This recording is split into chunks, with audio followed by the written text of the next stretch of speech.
भाषण रे record काटिले Modi 103 minute धरी देश को कले संबोधन। प्रधानमंत्री नरेंद्र मोदी पुणी थरे लाल किला रे रेकर्ड करिसंती। सबुठारु लंबा भाषण देई निजर रेकर्ड भांगिसंती मोदी। देश आज 79तम स्वाधीनता दिवस पालन करुछि। एही अवसर रे दिल्ली रो लाल किला रे 103 मिनिट भाषण देई रेकर्ड करिसंती प्रधानमंत्री। एहा पूर्वरु गत वर्ष तांकर सबुठारु लंबा भाषण 98 मिनिट रहिथिला, किंतु ए वर्ष 103 मिनिट भाषण देई समस्त रेकर्ड भांगिसंती मोदी। प्रधानमंत्री मोदी प्रधानमंत्री हेबार एक वर्ष परे 2015 रे लाल किलारू सबुठारु लंबा भाषण देबार रेकर्ड करिथिले। 2015 रे 88 मिनिट भाषण देइथिले। एहा सहित से पूर्व प्रधानमंत्री जवाहरलाल नेहरू को 72 मिनिट रेकर्ड को भांगिथिले।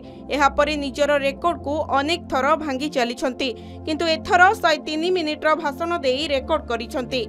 सेहीपरि सबुठारु छोट भाषण रेकर्ड जवाहरलाल नेहरू एवं इंदिरा गांधी नाम रे रहिछि। लाल किलारू सबुठारु छोट भाषण देइथिले, मात्र 14 मिनिट भाषण देइथिले। एहा परे अटल बिहारी वाजपेयी 25 मिनिट भाषण, मनमोहन सिंह 32 मिनिट सबुठारु छोट भाषण देइथिले। एहा परे मोदी 2014 रे सबुठारु छोट भाषण 65 मिनिट देइथिले।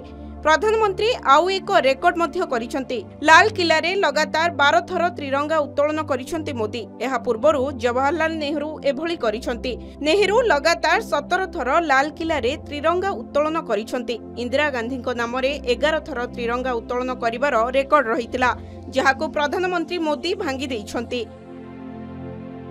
ब्यूरो रिपोर्ट के न्यूज ओडिशा।